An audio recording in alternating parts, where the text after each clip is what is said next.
And a very good Thursday morning, afternoon, evening, everyone. Joe Benigno back with you again. It's the Older Pain Podcast, a special Thursday edition. It's Thursday, March. I keep saying, well, the weather's like March, May 22nd, 2025. And the Joe Benigno Older Pain Podcast is brought to you by the Hackensack Brewing Company, by Need a Discount Tire, and, of course, by Manscaped. What a freaking disgrace. Okay, there's no way to sugarcoat the disaster by the New York Knicks last night as they blow a 14-point lead with 3 minutes to go and lose in overtime to the freaking Indiana Pacers. I got to say, I want to start with this because I blame myself. I really do. And you say, well, why do you blame yourself? Well, beside the fact that I've been a Knicks fan since 1962 and have watched the Knicks blow more big playoff games than anybody. I mean, how many big playoff games have we watched this franchise blow over the last basically 40 years? Right? I mean, and we're gonna go through them all. We got time here. We're going through all the disasters, but this one was right there. In fact, this one might be just a cut below the Charles Smith Memorial. That's how freaking bad it was. But I blame myself because during the day, I popped on demand. Call me an asshole.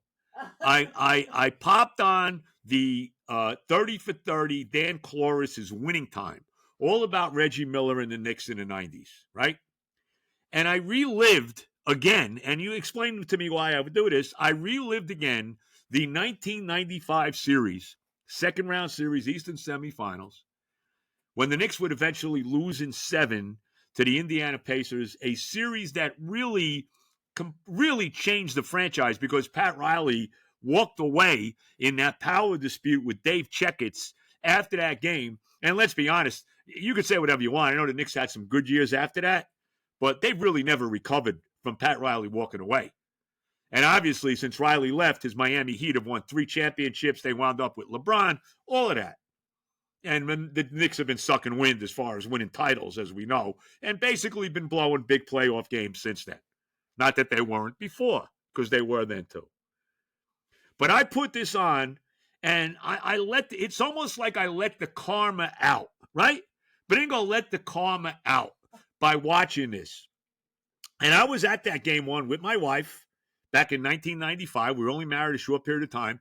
May of 95, it's almost like 30 years to the day. I think it was May 7th that game was. It's almost 30 years to the day. And we were at that game, and we watched the Knicks blow a 7-point lead with 18 seconds left. Reggie Miller hitting those 2 threes. Now, he clearly fouled Greg Anthony on one of them, but back then they didn't have replay. And by the way, the Knicks lost 3 big replay challenges last night in this game. And I don't want to hear Rick Carlisle, okay? How ugly is that guy? I don't want to hear Rick Carlisle, okay? Nobody's putting him on the cover of GQ anytime soon.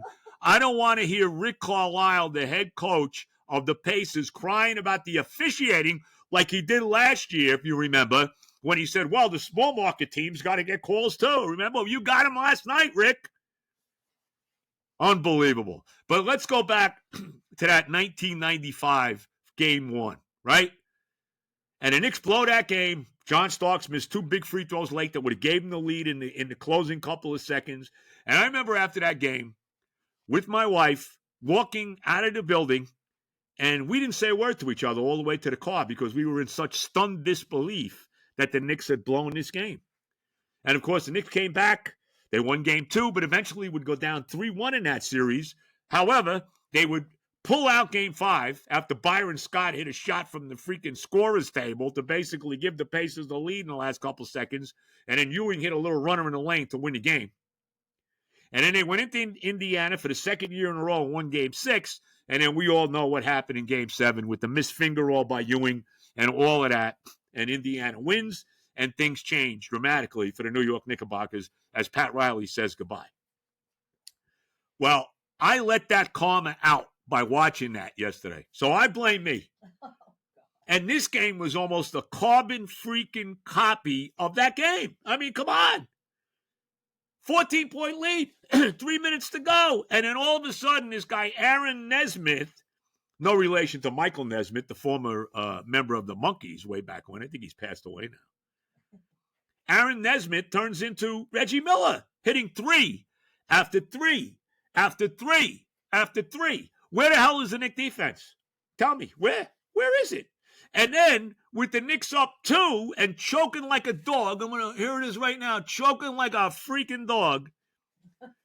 Knicks up 2, final possession of the game from Indiana in regulation, and Halliburton throws up this shot, right, that hits the back of the rim, goes up 10 feet in the freaking air, and drops through the basket. Now, they determined it was, and he's doing the choke sign, and rightfully so. They determined it was only a 2. I was actually upset by that because I wished it was a 3 because I knew they weren't winning this game anyway. So let's end it now so I can go to bed earlier. But no, they call it a 2, and then we got to suffer through the overtime and watch the Knicks choke the game away in OT. Unbelievable. It's unbelievable. And I mentioned these 3 calls that went against the Knicks. How much do I hate replay? I mean, really? We should be able to review fouls in the NBA? Really? And what happens? If you win one, you get endless challenges after that? Is it like eternal? I mean, it's unbelievable. The Knicks had 3 challenges last night. They lost them all. One was by Tom Thibodeau, where he challenged what looked to be what they initially called a foul. I think it was on Siakam for tripping Brunson. And then they turn around and say, no, the foul was on Brunson after they review it. Of course they did. And then there was another one. I couldn't believe this call. Anunoby's under the basket. He's going up for, to me, it looked like a shot. And I think it was Siakam again is fouling him all over the place. Of course, Carlisle challenges it. And of course, they say no foul on Siakam, of course. And then there was the other one. I'm not sure if it was I think it might have been in the overtime. And the Knicks almost threw away 2 passes on inbound. Somehow they didn't in the OT. And there's a play on the sideline with Brunson. And again, Siakam was all over this. I think it was him again. Maybe it was Halliburton. I think it was Halliburton. And initially they say the ball was out of bounds over Indiana. Of course, Carlisle, who has an endless amount of challenges it. Nah, it was off of Brunson. So those were 3 big calls in the game, too. So I don't want to hear freaking Rick Carlisle, all right? This a-hole. I don't want to hear him complaining about the small market Pacers not getting a freaking call. Give me a goddamn break. Unbelievable. And, of course, the Knicks missed a ton of foul shots last night. 12 free throws they missed. And I'm watching the game as they're missing free throw after free throw. They were 28 for 40 from the foul line. As they're missing free throw after free throw, and I'm saying, are they going to get away with winning this game with all these free throws they're missing? Because in the history of this team over the years in the playoffs, when they miss a lot of free throws, they don't win. Remember the Charles Smith Memorial. We all remember Charles under the basket 4 times. What we don't remember is the 15 foul shots the Knicks missed in that game, right? To choke that game away, and probably the all-time worst loss, at least for me, in the history of the Knicks. Unbelievable. Charles Smith Memorial. This game was very close to that. This was a disgrace. And it wiped away a big night by Karl Anthony Towns. It wiped away a big night by Jalen Brunson, who had 43. I think Towns had 35. It wiped out a big night by the guys on the bench, Mitchell Robinson, Deuce McBride, even Cam Payne hit a couple big threes in this game. So wiped out all of this.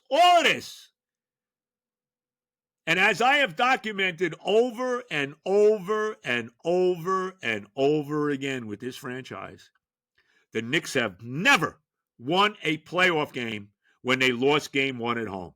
They're 0-7, soon probably to be 0-8. I thought it was 0-6, but this is a little before me. I didn't start following the Knicks until 62. So in my lifetime, it's been 0-6. Apparently they lost in the playoffs in 1959 to the then Syracuse Nationals, who are now the Philadelphia 76ers. And I guess they lost that series, too, when they won game 1 at home. So it's actually 0-7, not 0-6. So I want to correct that. But it soon will be 0-8. Because even if they win tomorrow night, I got no confidence they're winning this series. Do you? I don't. And I know they played well on the road. They're 5-1 on the road and all of that. But this team isn't the upstart Detroit Pistons. And this team isn't the overrated Boston Celtics. This is this very, very tough battle-tested Indiana Pacer team that is loaded, that goes 10 deep. And we had to watch Obi freaking Toppin, get 2 big baskets late in the overtime, one on a putback dunk. And by the way, early on in this game, the Knicks were dominating the offensive glass. That completely turned around in the second half. Obi Toppin. And he had another big shot later on, too. I'm not sure it was in the overtime. It looked like he got a shot blocked by Mitchell Robinson. He winds up with the ball and goes for a reverse layup. I mean, I can't take it anymore as a Knicks fan.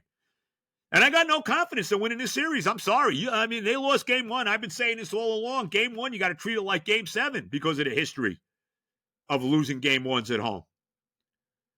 So you say whatever you want. I don't care if they win tomorrow night or not. And they better, but it doesn't really matter because I don't think they're winning this series anyway. As I said when I was on with my good buddy, the great Sid Rosenberg this morning, it doesn't matter. It doesn't matter who the coach is. It doesn't matter who the players are. It doesn't matter who the fraud celebrities are, big fraud Knicks fans sitting in Celebrity Row. And by the way, do I have to see the owner of my baseball team, a nice win by them last night, finally winning the game up at Fenway, okay? They finally scored a couple runs. The pitching was very good. It's carried them. They win the game. 3 big RBIs by Brett Beatty in the game last night against lefties, by the way. How about that? And Beatty's been playing terrific defensively at third.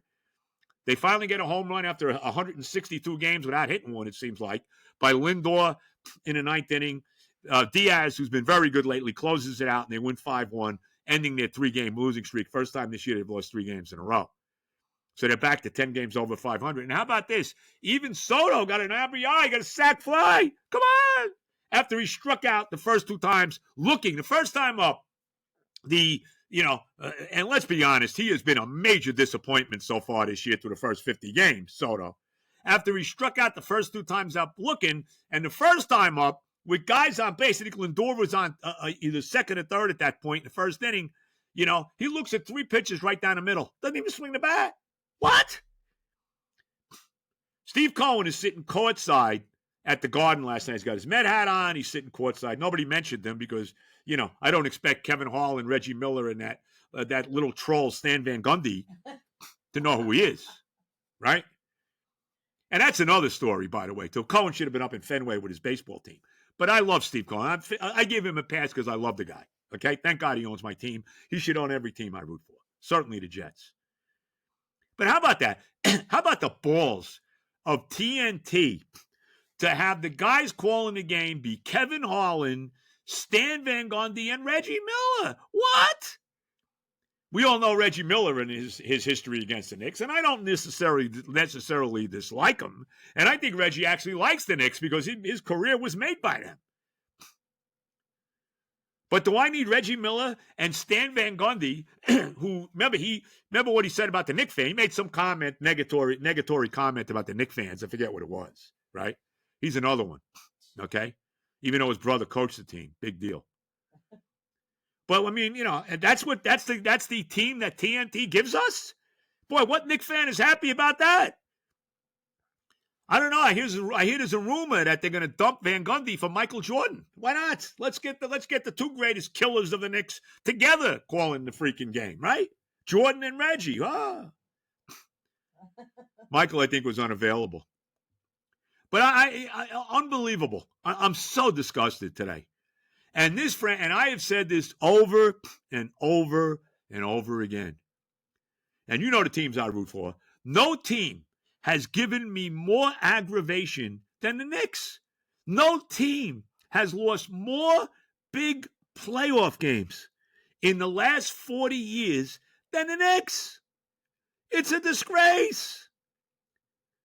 It's unbelievable. I mean, really. They haven't won a championship in 52 freaking years. 52! And they're not winning one this year. Let's be honest about it. I have no confidence anymore. I was on with Sid. Sid, well, it's only game 1. I don't care. They're not winning the series, I'm telling you. You think they're going to go into Indiana? I could clearly see them being down 3-1 after game 4. I could see them losing tomorrow. Would you be shocked? No. What's their record in the playoffs in the Garden? What are they, 3-4 now in the Garden in the playoffs? They lost 2 games to Detroit, 1 game to Boston, and this game. Unbelievable. No, I'm beyond disgusted. I really am. I really am. You know what I'm going to do? I want to get my sponsors in here, and then we're going to reel off the history of the Knicks in the playoffs, starting with the Patrick Ewing era. Okay, I'm going to reel it all off for you, just to rekindle that warm feeling that you have in your stomach about this goddamn franchise. Now, you all know about the Hackensack Brewing Company. We're probably in July will be our next live podcast. We'll let you know. Once the weather gets better, maybe by July, the weather might actually be good here in the wonderful New York metropolitan area, right? 47 degrees today as I was outside getting the paper earlier. 47 and a nice, steady, light rain. Oh, how wonderful. But sometime in July, we'll be doing the live podcast at the Hackensack Brewing Company. If you need working on your car, go see my son Johnny over at Need a Discount Tire in beautiful Rivervale, New Jersey, Westwood Avenue. Go see his boss, Ari, Rob, one of the great mechanics. Whatever you need, work on your car, tires, your car inspected, they'll give it to you. You know, it's unbelievable. I had to go yesterday because right across the street from Need a Discount Tires where I get my hair cut. My good friend Sabrina, who's been doing my hair for 1,000 years. So I'm over there, and as I'm going there, I passed the Rivervale Golf Course, right? Love it. One of my favorite golf courses there is, right? Got my first hole-in-one there, the whole deal. Anyway, I could not believe, and it was raining, I could not believe the amount of people that were playing golf yesterday morning at Rivervale. I was stunned. And I don't want to say the parking lot was full, but it was half full. Unreal. But anyway, be that as it may, I certainly can't play in that crap. Be that as it may, check out Johnny. Check out Ari. They'll take care of you over there. Need a Discount Tire. Again, Rivervale, New Jersey, Westwood Avenue. And our good friends at Manscaped, they'll be back with us sometime in the summer, taking a little hiatus. God bless them. You know I love them. Enough said about Manscaped. You know, we've talked about it, the extra inches, the illusion of it, and all of that. So we love Manscaped.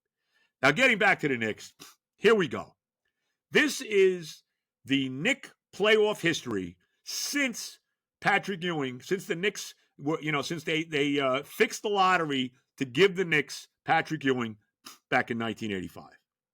So the first time in the Ewing era they made the playoffs was actually 1988, 87-88 under Rick Pitino. I think they went 39-43 that year. They snuck in as the 8th seed.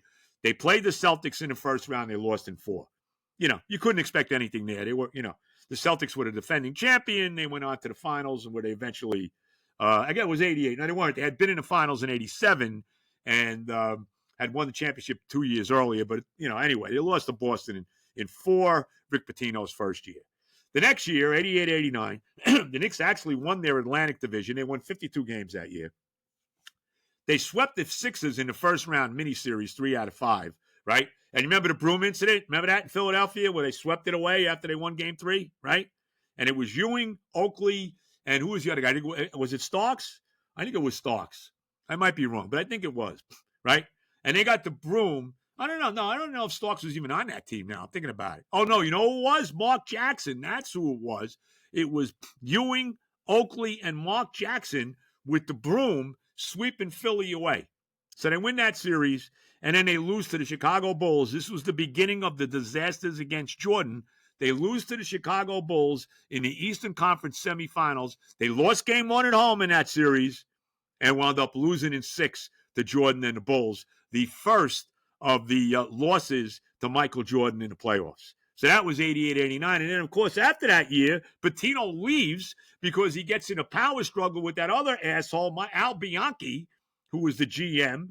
Bianchi wins the power struggle. Pitino leaves and exiting now John McLeod, the former head coach of Phoenix, he takes over.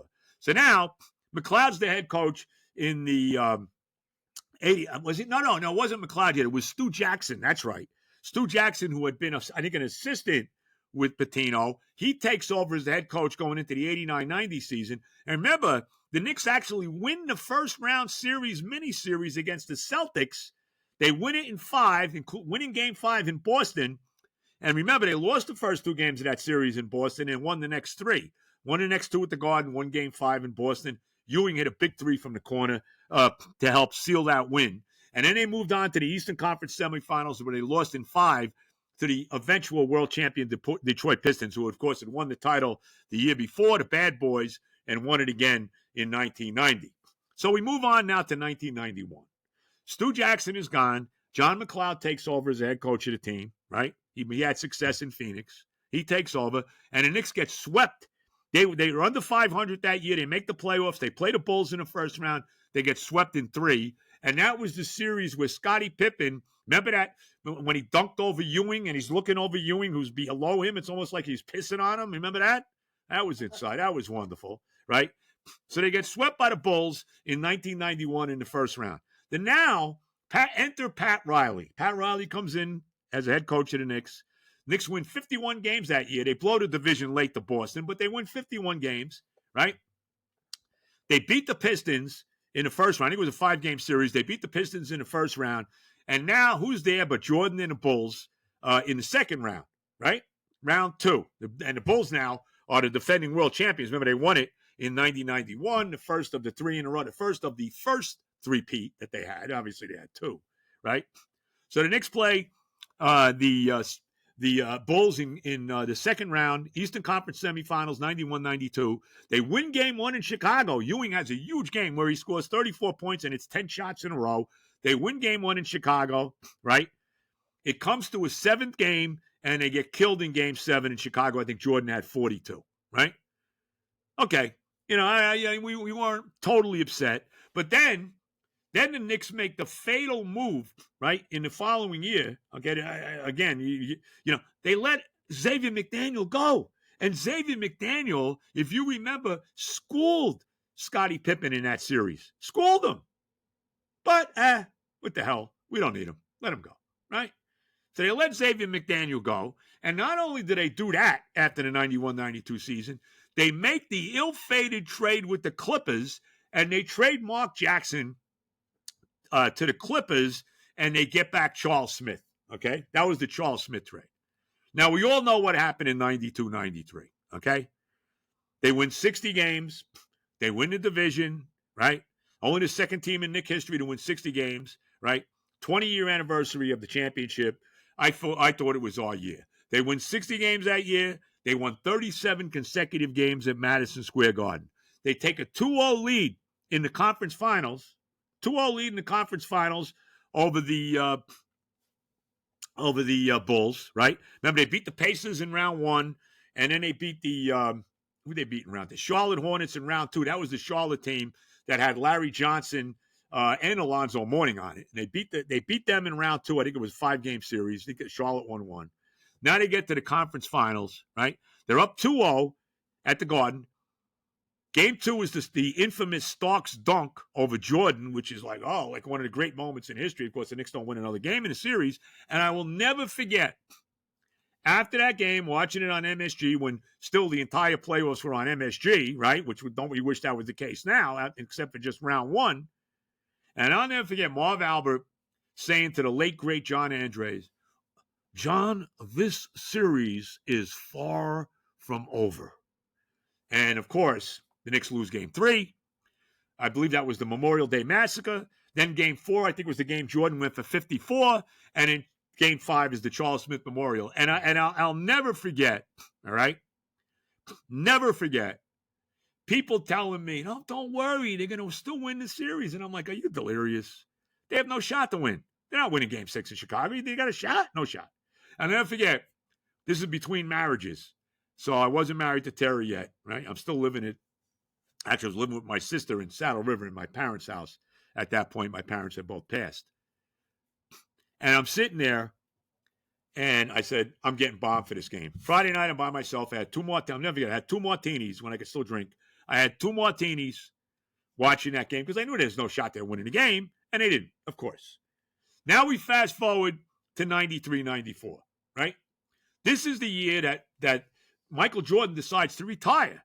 And what really happened to me, as far as I'm concerned, the reason he left basketball for a couple of years is because David Stearns, how much did I love him, tells Jordan, get lost, because remember what happened to his father. His father gets murdered I think it was out somewhere in North Carolina in the woods. And remember they said it was these two kids that killed them? Yeah, okay. I buy that for about a tenth of a second. There was all kinds of gambling implications. Remember, Jordan used to go play golf, and he wasn't that great a golfer, and he gambled millions and lose.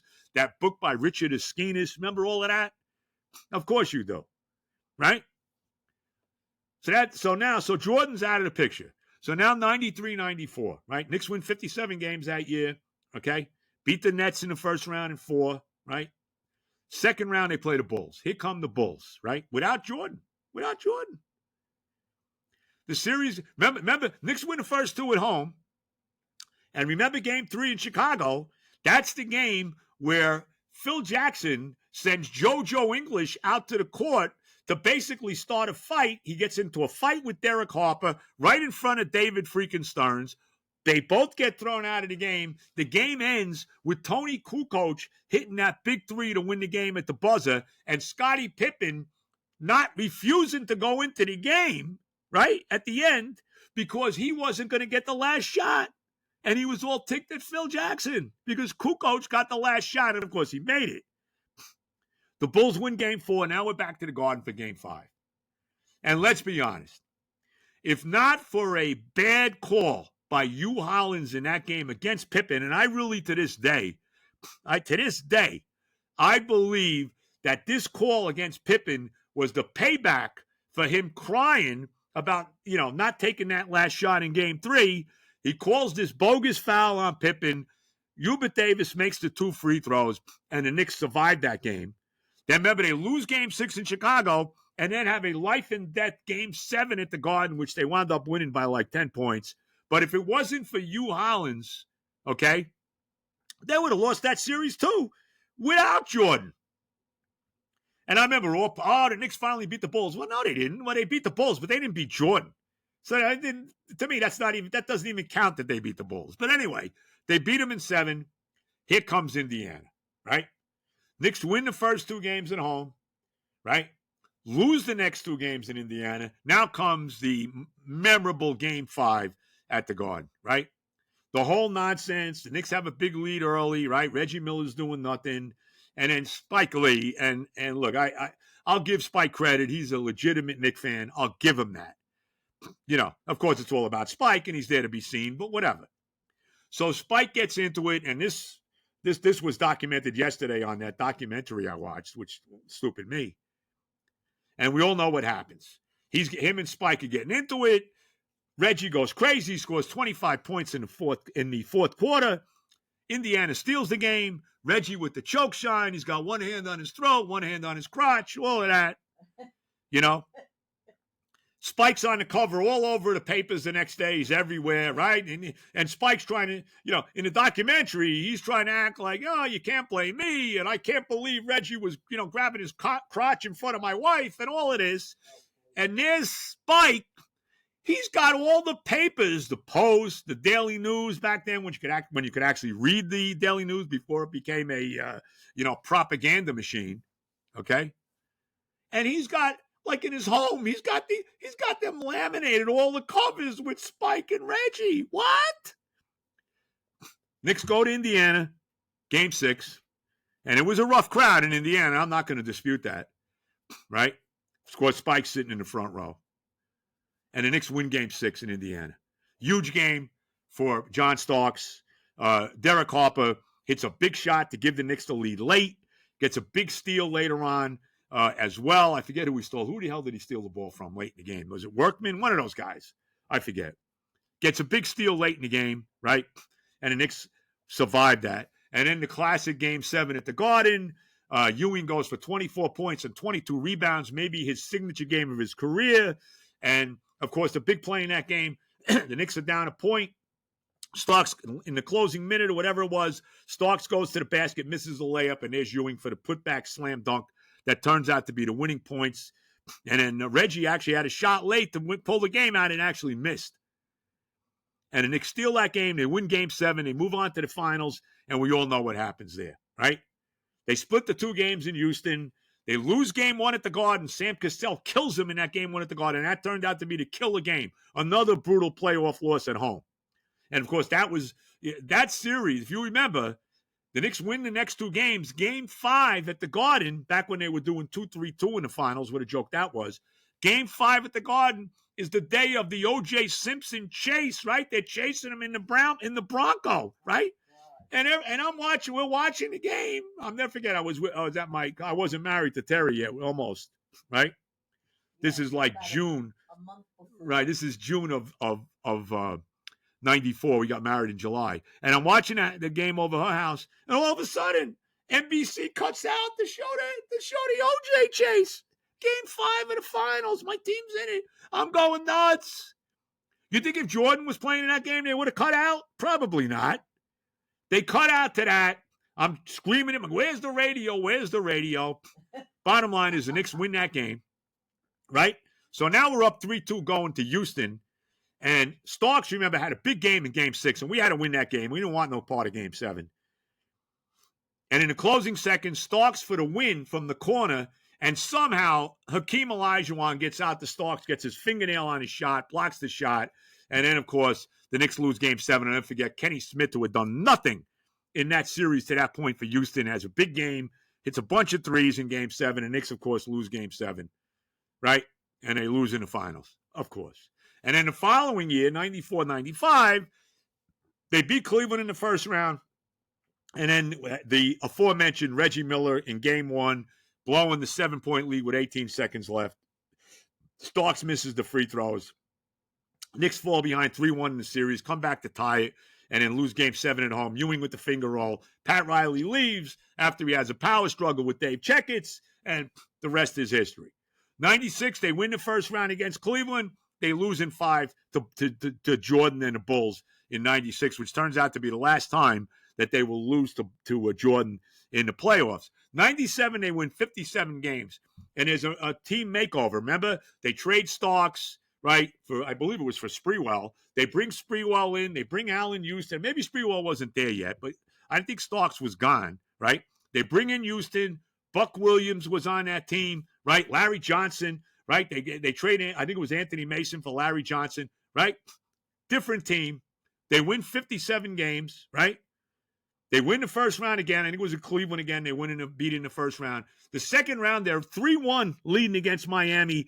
And then the disastrous bench incident in Miami with everybody being suspended. And I really believe that was all orchestrated by Pat Riley, who, of course, was the coach of Miami at that point. Ewing gets suspended for walking 2 feet off the bench. The Knicks lose Game 6 at home without Ewing, right? I think it was Ewing and Larry Johnson who were suspended for that game, right? And then, of course, and I never forget, I was at that game with my wife. I was still working at the Fan. And after the game, we're in the back in the press conferences, and Chris Russo comes up to me and says, man, no, they're going to win Game 7. I'm like, they're not. What are you talking about? No freaking shot. And even though Ewing goes for about 39 in that game, I think Allen Houston, it was Houston, and was it Starks that was suspended for that game? I forget who was out. It might have been Houston and Starks. I forget, right? Whoever it was didn't play in that game. Ewing played. And he scored about 39 and they lost. Tim Hardaway had a big game. So they lose that series in 7. 98 was kind of an off year. They win in the first round against Cleveland, and they get knocked out in the second round by Indiana.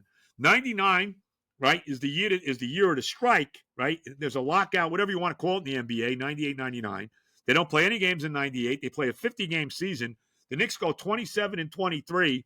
They wind up being the 8th seed, and it turns out that they're the only 8th seed in history to ever get to the NBA Finals, right? They beat Miami in the first round, that classic shot by Allen Houston, which very similar to Halliburton's shot yesterday, goes up and down, and falls through. So the Knicks beat Miami in the opening round in 5.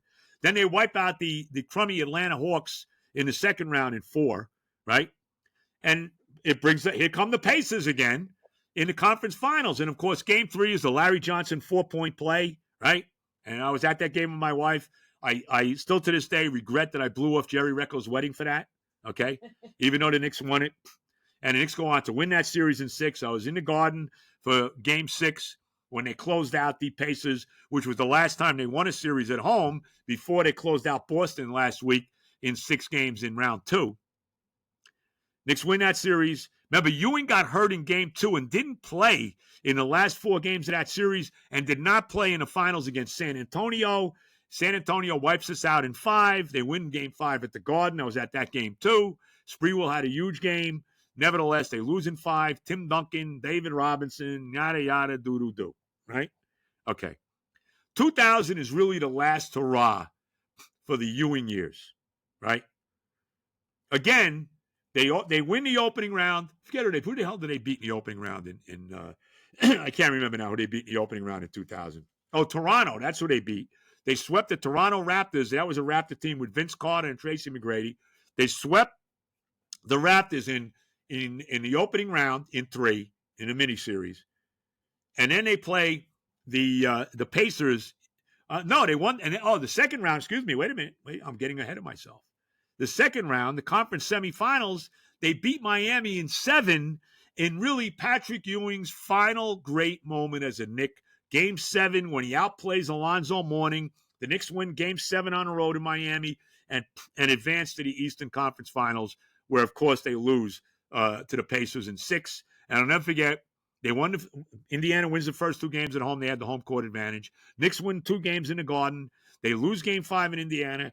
Come back, lose Game 6 at home. And I'll never forget, I was at that game too, Reggie Miller kissing the Garden court after Indiana won that game and got to the finals, where they, of course, lost in 6 to Shaquille O'Neal, Kobe Bryant, and the Lakers. The following year, the Knicks make the playoffs for really the last time for a lot of years, even though they did get there a couple times. They lose in 5 to the Toronto Raptors at home in Game 5, right? And that was it. And that was really it. Because after that, Van Gundy stepped away early the following year. And the Knicks do make in comes Isaiah Thomas and all of that disaster, right? They lose the next year. They don't make the playoffs again to the 03-04 season when they get wiped out by the New Jersey Nets in 4 games. Remember, the Nets had gone to the finals 2 years in a row coming into that series. They get wiped out in 4 by the Nets in that series. And I'll never forget, before Game 3, because the Nets won the first 2 games in Brooklyn. It was in Jersey. And then the next 2 games in the Garden, right? Knicks only won 39 games that year, still made the playoffs. And I'll never forget, Game 3, Isaiah takes the microphone and says to the fans, because I was at that game too, "Welcome to the playoffs." What? 39 wins. Where are we going? And then the abyss hits. Then comes the abyss. The 9 years from 04 till 2013. I guess it wasn't 9. I guess it was, 7 years without the playoffs. They make the playoffs again in 2011, get swept in the first round by the Celtics in 4. Now it's the best 4 out of 7 in the first round. They lose in the first round again next year. They lose in 5 to Miami. And how about that? I'll never forget this either. Game 4, the Knicks, they're down 3-0 to Miami. LeBron, Wade, all these guys, they eventually win the championship. 2012. Yeah, 2012. The first of the 2 back-to-back with LeBron. LeBron, Wade, and Bosh. So they're down 3-0 in the series. Game 4 in the Garden, they win. And they actually, celebrated this. They had, balloons coming down from the ceiling of the Garden because the Knicks won a playoff game when they were down 3-0 in the series. And, of course, they lose Game 5 in Miami. We all know that. The next year, they have this renaissance year. Mike Woodson's the head coach. They got this renaissance year. They win 54 games. Carmelo's like the runner-up to the MVP and all of that, right? 2012, 2013. They beat the Celtics in the first round. They have a 3-0 series lead in that series. Then they blow Game 4, where J.R. Smith gets into it somehow with who was it, Jason Terry? They lose Game 4 in Boston. Then they blow Game 5 at the Garden. Remember that? Now, we go back to Boston for Game 6. The Knicks it was similar a little bit to last night, except the Knicks found a way to win. The Knicks had a 30-point lead in the fourth quarter and almost blew the game. I remember Amon Shumpert had a big game, right? He had a big game. And, he saves them. They win that series in 6. And then, of course, lose to Indiana in 6. Again, losing Game 1 at home. And then, of course, Game 6 in Indiana. And that's Roy Hibbert blocking Carmelo at the rim when he's trying to dunk. That's the signature moment of that series. The Knicks lose that series. And we don't see the playoffs again, by the way. Okay. Remember, Mike Woodson the next year wins 37 games. He gets fired. Remember, we had the whole insanity nonsense go on and all of that. He gets fired, right? And then they bring in Phil Jackson. What a disaster. Derek Fisher becomes the head coach. What a disaster he is. Phil Jackson's a disaster, right? They draft Porzingis in the lottery, and Porzingis gets to the Knicks. He can't wait to leave. He orchestrates his way out of New York and all of that.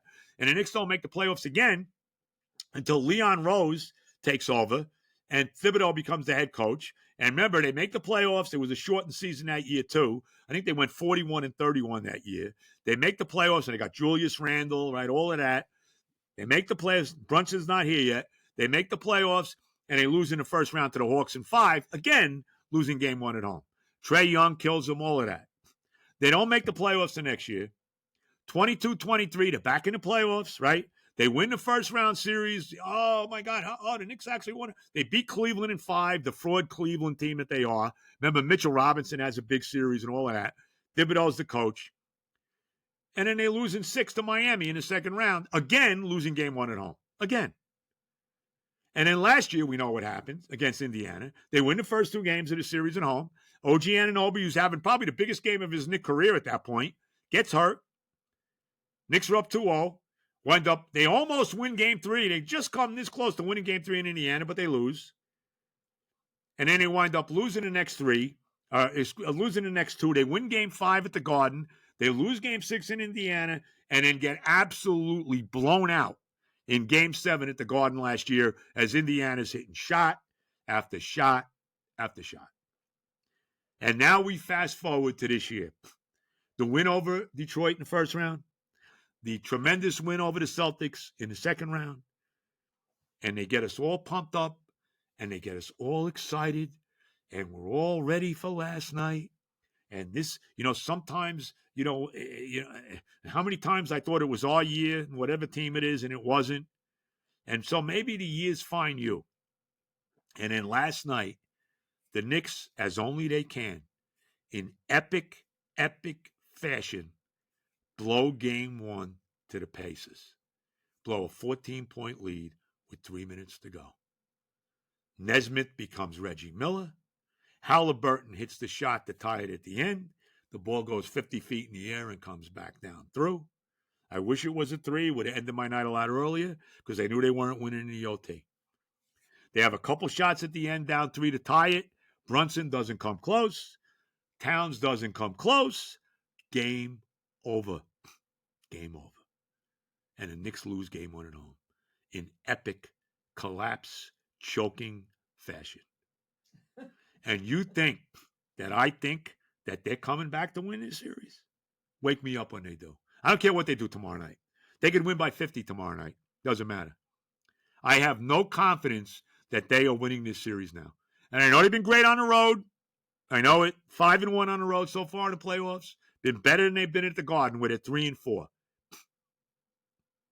But I have no confidence whatsoever that they are coming back to win this series. I pray they prove me wrong. I really do. But I don't feel good about it at all. I am sick and freaking tired of watching this team for the last 40 years blow big playoff game after big playoff game, blow big playoff series after big playoff series. Unbelievable. I say this all the time about the Jets, right? You've heard me say this a million times. They can change the owner. They can change the coach.